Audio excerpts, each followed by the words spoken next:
Hello and welcome to Decoding the Gurus, a very special edition today. Joining me, as usual, is the elder statesman of the podcast, Matthew Brown, psychologist extraordinaire.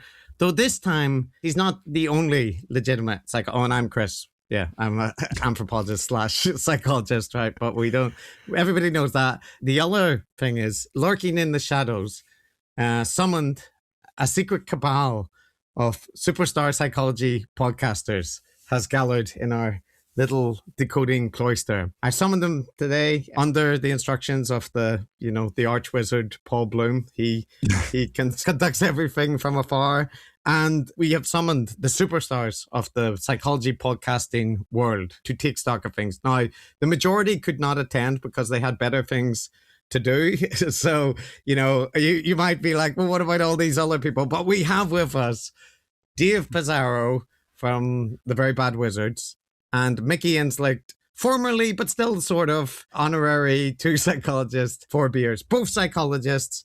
Dave Pizarro, moral psychologist and social psychologist, and Michael Inzlicht, social psychologist and experimental psychologist. That's what I'm going to say. So thank you both for coming. Thank you for joining us. Thank you for having us. I will say, much like the rest of my career, it's built on Paul Bloom saying no to things and then suggesting my no. Just to be clear, I assume Paul would say no. So. Yeah. I like how you introduced us, though, as the superstars of the psychology podcasting world.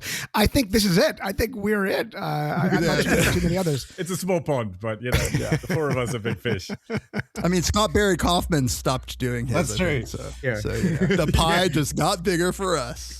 That's mainly, it's a kind of crisis meeting. What are we going to do? Scott Barry's out of the game. The vacuum, the power vacuum that he's left. It's like a meeting of mob bosses. Okay, Scott Barry's out. Who's going to step into that territory? Who's going to go to Sam Harris's parties and do mentalist tricks? That's what you just got to do it. But, your other co-hosts were also within the sites, but I feel that they're more disagreeable.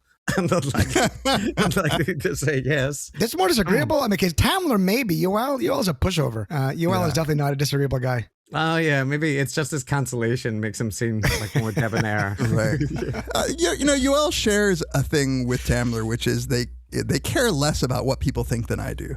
I'll say that much. Really? Yeah, I think so. That's why Yoel can take strong stances. Mm. I'm just agreeing with everybody. Like, say anything, I'll agree with it right now. I'm gonna try. Really? Anything?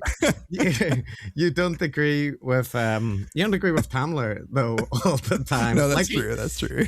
You guys have moderated with age, but the thing that when I was mentioning in the Patreon that I was going to talk to you guys, the main thing, David, it's going to haunt you. People were just like, ask him about the ghost thing. And I'm like, he's not even the ghost guy. It's not him.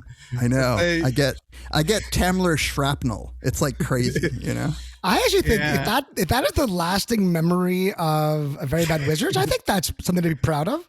Yeah. Yeah, wasn't there a show? It was about like psychology and ghosts or something. Oh God. Yeah, philosophy. No, but I do actually have ceremonies and things that I intend to take you through. I have been beavering away, preparing a quiz. I have a quiz. And it's thematically orientated for all three of you.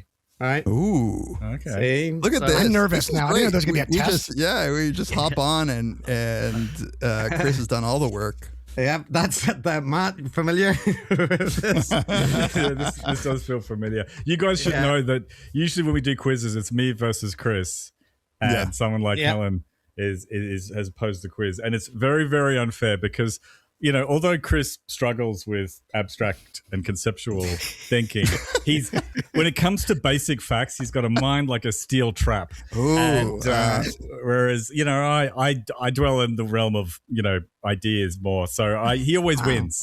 So, but hopefully I do better But Matt, I think him winning is actually him losing, because I've heard those quizzes, and it's like knowing the minutia of the bottom of the internet, and Chris knows it because he's listened to it double speed, all of it. So I think you're the winner here, Matt. Thank you.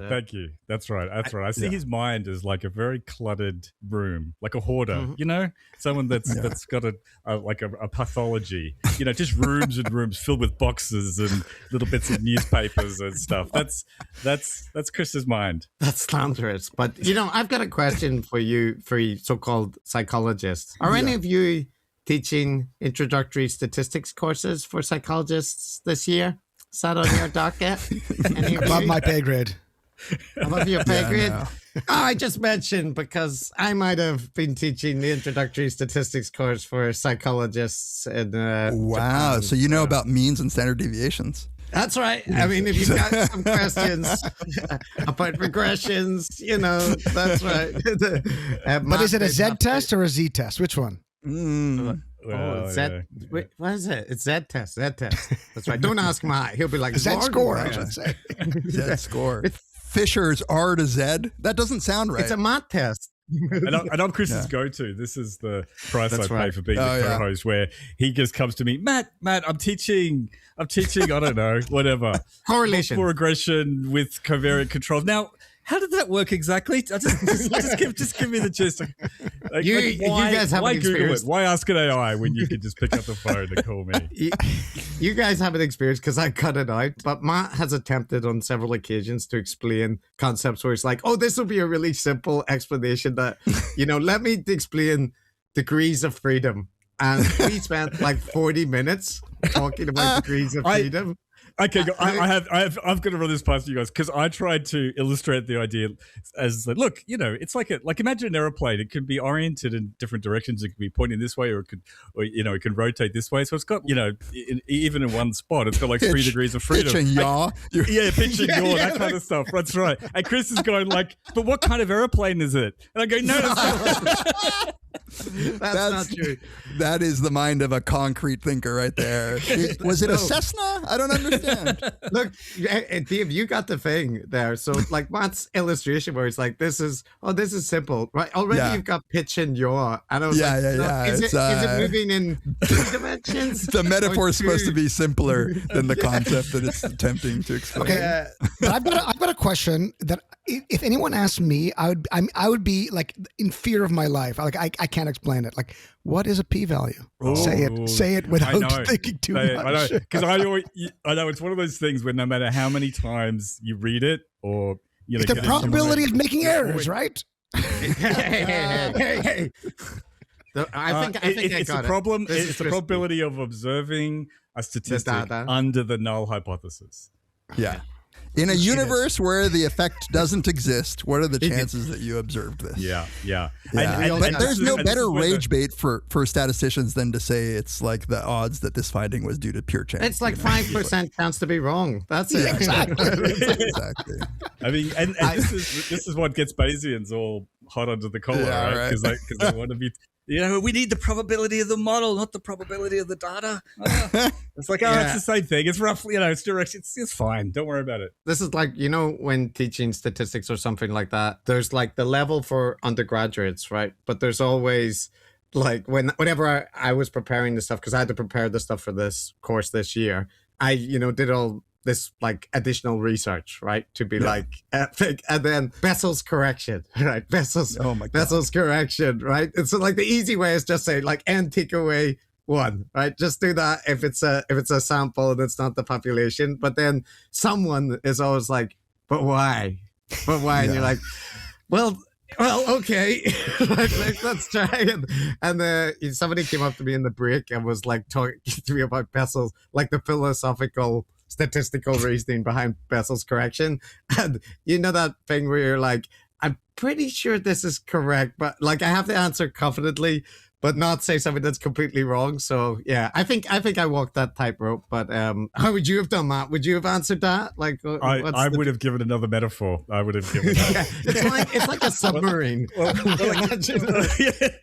actually, I did. I have tried to explain this to you.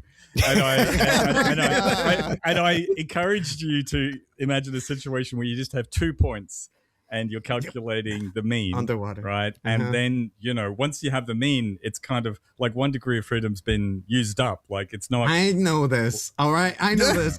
Of course I've got better YouTube videos. I thought Bessel's test was whether 2 women ever talk to each other without talking about a man. That's that's a variation. It's like Bayesians, they've got different interpretations. But okay, so look, I have the quiz which I'm going to give you.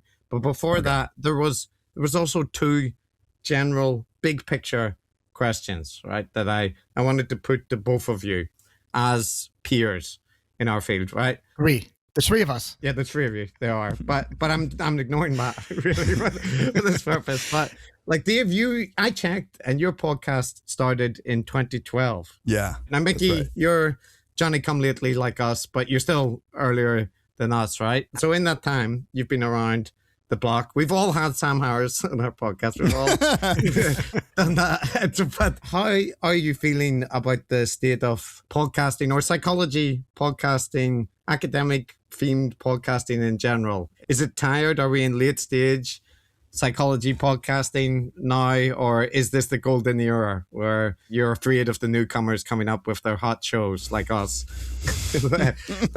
Well, I think Dave, you should answer this. You're the godfather here. I should think about spin-offs of you, like you and Pamela. We're all in this BBW universe. Yeah, we're like that autistic kid in St. El's. What is it? What was that show where it's every TV show after is a figment of his imagination? You know that? Remember that theory? That's what all of you podcasts are. Just a figment of our neurodivergent imagination. Along with maybe generally less excitement about our field in the eyes of the public. Things have slowed down a bit, but I guess Yoel has stuck really well to covering psychology topics. I think more maybe than we have, at least. But it really is like when we've done whatever that many years of podcasting, we just realized like we were going to get bored talking about stuff. So that's when we started talking about movies. And then we're like, okay, let's throw something else in the mix. Let's talk about short stories or books. Now we're talking about the fucking Odyssey. And I have always viewed it as like, am I having fun doing this? Then great. If we can drag an audience that supports us through all of this stuff, then I'm happy. And I'll say that like our stopping to worry about downloads and growth that came really after stopping to do advertising has been the best thing for my mental health ever. Like now I don't care. Like I don't even check our numbers anymore. Like it's wonderful. So I think that makes me a little resistant to thinking broadly about whether or not this is like a dying. The truth is there are so many podcasts that are vying for our attention that like just to like have the same audience size that we had 5 years ago is an amazing feat in my book. I think, Chris, the way you described it, Johnny come lately, I think true. And also I haven't, Yoel is really the one who's carried it through. And I just, every once in a while, when I have an idea, I'm like, hey, let's go on. And you all seem to say yes whenever I introduce some idea. You're like math. Yeah, maybe. Well, you said something, David, which I find interesting, which is as long as you're having fun, you're going to get into doing it. And I think for me, that's why, to some extent, I stopped. It wasn't so much that I wasn't having fun. I loved chatting with UL, but the effort reward ratio, at least for me personally, wasn't there. I think also we were covering like more controversial space, and 2020 energy was strong, and at one point I just felt like was getting not so safe to just talk and speak my mind. Now I actually don't care that much anymore. I actually feel like the splitting of social media like into like different camps has actually been freeing to some extent.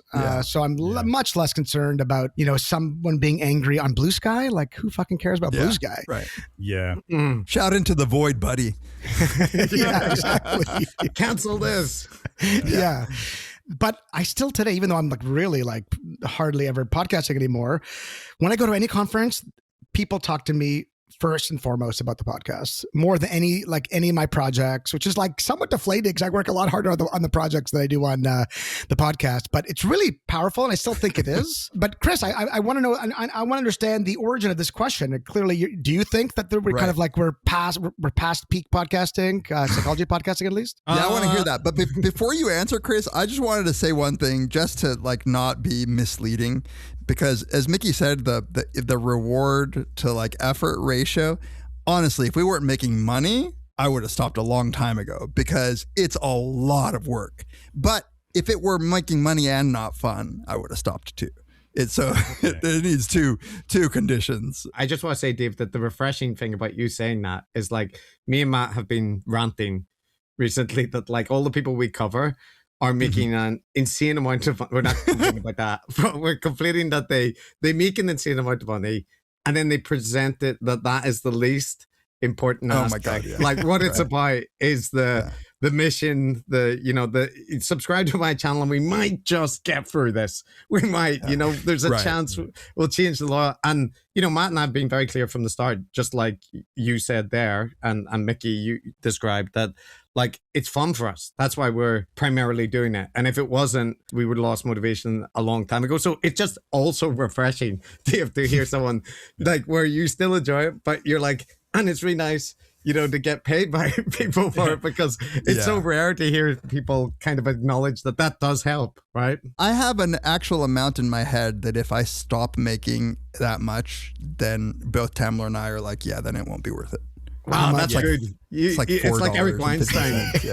Brett, if you don't donate, there's a chance that it's whatever twice my weekly salary. So like $73. It is refreshing because, like, it's true for us too. Like, if we'd mainly do it because it's fun, but if we weren't getting paid a little bit of money, then we'd be producing content a lot more haphazardly. We'd just be doing it whenever we felt like it could be, whenever, because we are fundamentally very lazy. But the rest of them, like, Lex Fridman. You're lazy, I think. Chris didn't like that. I'm fundamentally lazy. Sorry. Matt, I'm with you. I'm lazy too. Yeah, I think it's important. It's good. It helps you focus your efforts on. But the other ones, like, Lex Fridman, his mission is to, he doesn't care about money. He's just spreading lashings of love all over the world. And Gary's economics, he's got a mission to save the world from the billionaires. Anyway, we are skeptical. But I think the state of psychology podcasting, I mean, I guess we're jaded because we look at what most people listen to, like the most popular podcasts in the world, like Huberman or Joe Rogan or Chris Williamson.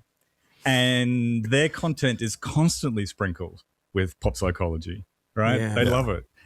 So when you listen to those podcasts, then you kind of come away with the feeling like public understanding of psychology has never been worse. Like, it's better to know nothing about IQ or evolutionary psychology or whatever it is than to know what these people know, which is worse than nothing. So anyway, that's a downer. Sorry. As far as like the podcasting landscape goes, I think the interesting thing for me is when we started, there was this very clear thing where people wanted to categorize you as, like, in regards to the IDW, where are you? Are you an opponent? Are you adjacent? Are you like a member? We were sometimes classified as IDW light, as I think you both have been at times. Or Mickey is a card carrying. He goes to these Quilette parties and you shit. Were at the Quilette party. The thing that redeemed him from the Quilette party was that him and you all did a very funny report and basically came back and like, they're all fucking weirdos. I met some weird people for sure. I mean, it was fun being in this crazy party and taking a cab with Claire Lehman in like minus 20 degrees in January in Toronto. But I met some strange, unsavory characters. And that was just Lee Grissom.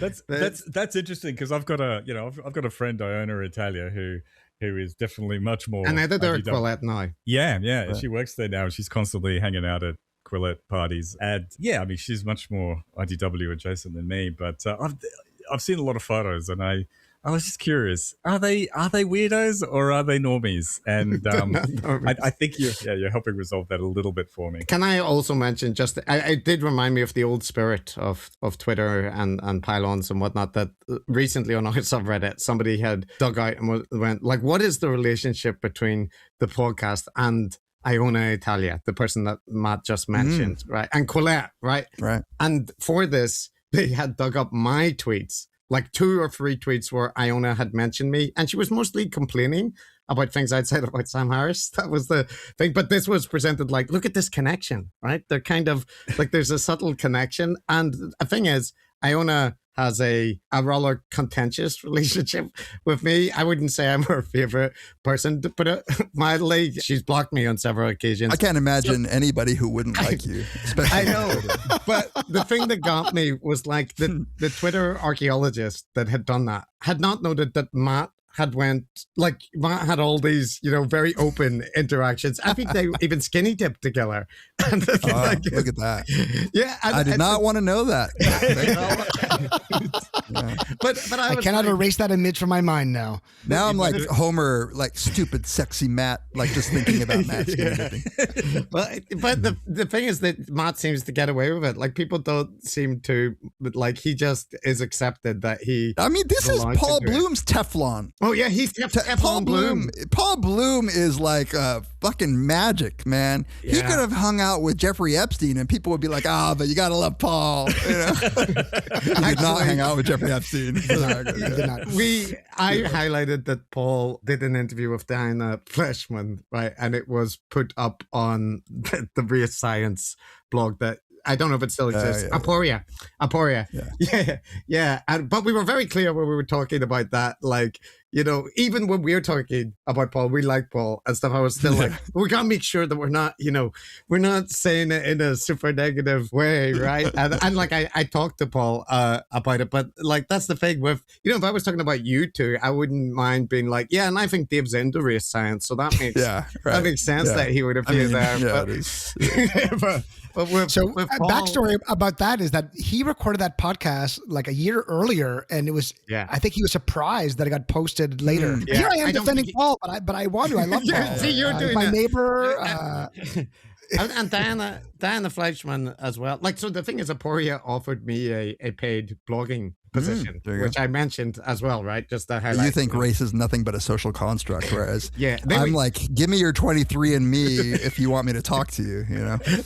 They were going to use me to whitewash their race realists. That's the thing. They were like, you're a critical voice, but it will be, but they were offered like £1,500 a month, which is oh wow. Yeah, that's like, that's $1 million Canadian dollars, I think. Yeah, yeah, that's right. In Australian, it's like a year's salary. So you can buy 18 acres in Australia per month. I think the Matt lives on 18 acres, but the IDW thing, obviously, like, it's faded. But the good point about that is, like, well, it's good and bad. Like, our podcast used to be more niche.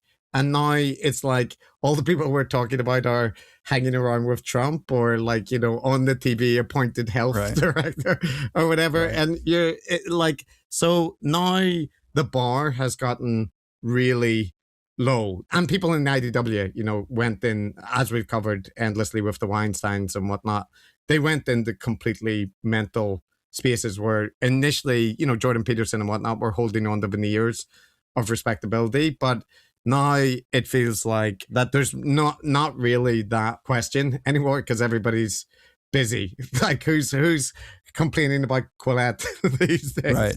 So can I ask you guys, has your podcast grown as a sort of a function of the national prominence of the people that you criticize? No, Matt, do you know? You don't know, do you? I don't know. You don't know any of that. Yeah, I never look. Don't tell me, Chris. Don't tell me. I never look. Chris occasionally tells me. But I think my general impression is we've been stagnating in terms of that kind of thing for quite some time. Matt, come on. Is that the word? Stagnating? Is that the technical term? We're not stagnating. We're not stagnating.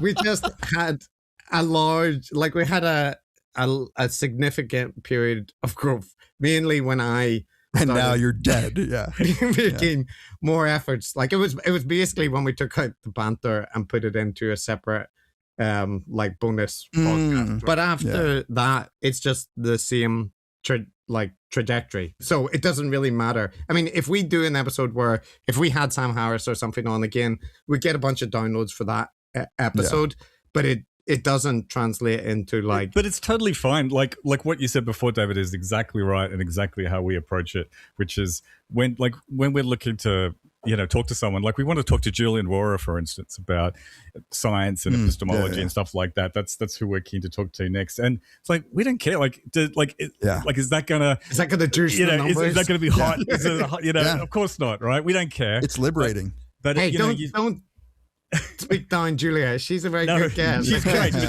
She's awesome. She is awesome. She is. I know she's awesome, but that's the thing. Awesome by our lights, and we don't care about the other thing. So, but it's just interesting how normal people, and and I'm not really digging them that hard because we all have day jobs, right? Yeah, so so largely we have some of us more than others. Some of us more than others. That's true. I think you probably work harder than me. Dave, isn't your full-time job a podcaster now? You son of a bitch. You son of bitches. Seven classes a semester. 7 classes. 7 classes. Oh my God. Yeah. You need that joking, right? tenure, Chris. No, that's true. 3 universities, 7 classes. Oh my God. And Matt's like, oh, what's a class? What do you do?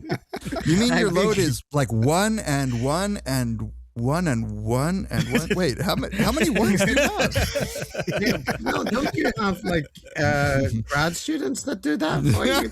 Generally, Matt's response. And you don't grade, right, though? I do grade. I had to grade 100 students' assignments for the whole year. Yeah, what do you think? They're giving this guy TAs? Hey, I hear ChatGPT is good for grading. Yeah. Well, I wouldn't know about that. No comment, Chris.